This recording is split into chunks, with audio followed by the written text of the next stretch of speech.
Welcome to Grading 101, Introduction to Grading, another in our series of educational webinars. Today we're going to talk about strike, how it affects the grade of a coin, what we look for, and best things for you to be aware of. We'll start by taking a look at two buffalo nickels. The coin on the left is obviously a very sharp strike, very full, and the coin on the right, believe it or not, while it's uncirculated, looks well worn. Most of the details are very mushy and unclear. So let's take a look at the various strikes that you'll find on a buffalo nickel, and we'll go from weak to good. This first one is what we consider a poor strike. You see it's exceptionally weak and mushy. Many details are missing entirely. You can barely see the horn here. The tail here is almost completely flat, and almost no hair appears on the buffalo. The eye is almost gone. It's just has the appearance of a coin in about very good or fine condition. But as you can see by the luster, the coin is uncirculated. Next up the ladder is what we would call just simply a weak strike. It's much better than the last one. You're seeing a little bit of hair on the buffalo's head, a little bit more on the back, tiny bit on the legs. But it's still pretty soft. You don't see much of an eye here, and even though there's a few hair details, most of it is still pretty flat. You can see up along the lettering up here, it looks like it's been worn a little bit.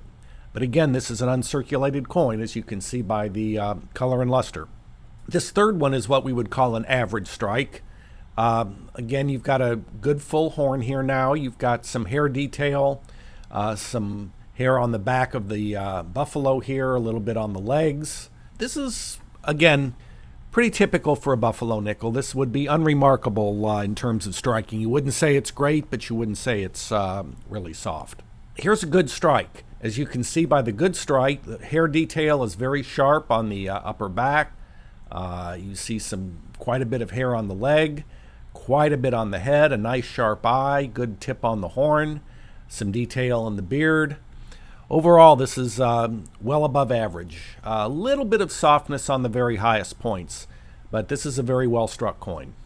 And finally, we have a full strike. All details, even at the very highest points, are sharp. You can see the intricate hair detail on the head, on the back, on the legs, on the chin of the buffalo here. You see a full split tail here. This is all the detail that was ever put on a buffalo nickel is showing up on the back of this coin. Obviously, your lettering and your rims are extremely sharp. As a general rule, strike will impact the grading of the coin as follows. A poorly struck coin, the first coin that we saw in each of these series, really cannot get a grade higher than 63, and most likely will grade in the 60 to 62 range, regardless of the other factors.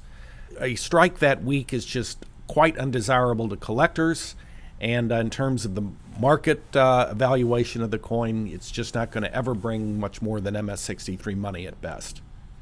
A weak strike will top out about mint state 64. Most will fall in the 62 or 63 range. An average strike can really be not much higher than a 65. Again, most coins will be in the 62 to 64 range, depending on other factors. A well-struck coin can grade all the way up to mint state 69 and may boost a coin if on the borderline between two grades. But for grades of 66 or higher, we do need to see a well-struck coin.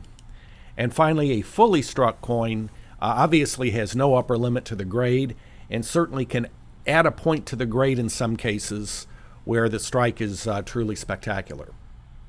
One of the most difficult things to be aware of in grading, especially for novices, is differentiating strike from wear. The areas with no detail on a coin that is circulated or worn will usually be very flat, usually a gray or whitish color, and have no luster. The areas without detail on a poorly struck but uncirculated coin will be more rounded looking and will have luster over them, matching the rest of the coin. So let's take a look at a couple of examples. Here are two buffalo nickels. One is in fine condition on the left, the other one is mint state. Now you'll note on the mint state coin, the uncirculated coin, the areas are rounded with luster that sort of matches the rest of the coin. If you go over to the circulated coin, you'll see the same smooth areas, but they're sort of a whitish gray looking and they're completely flat. You can also see some tiny fine lines sort of across the coin, obviously indicating being spent or rubbed with other coins, whereas there are none on this coin. This is an exceptionally soft coin here on the right. It is uncirculated, but as you can see, the amount of detail on the two coins is roughly the same. These were dramatic examples, obviously, to illustrate the point. Most of your where versus strike issues will show up between AU, or about uncirculated, and mint state coins, and will be far more subtle. But the principles are the same. Look for flatness and a lack of luster to indicate wear, and look for roundness and luster to indicate a weak strike. And we hope now you've learned a little something about strike on coins. Thank you for watching.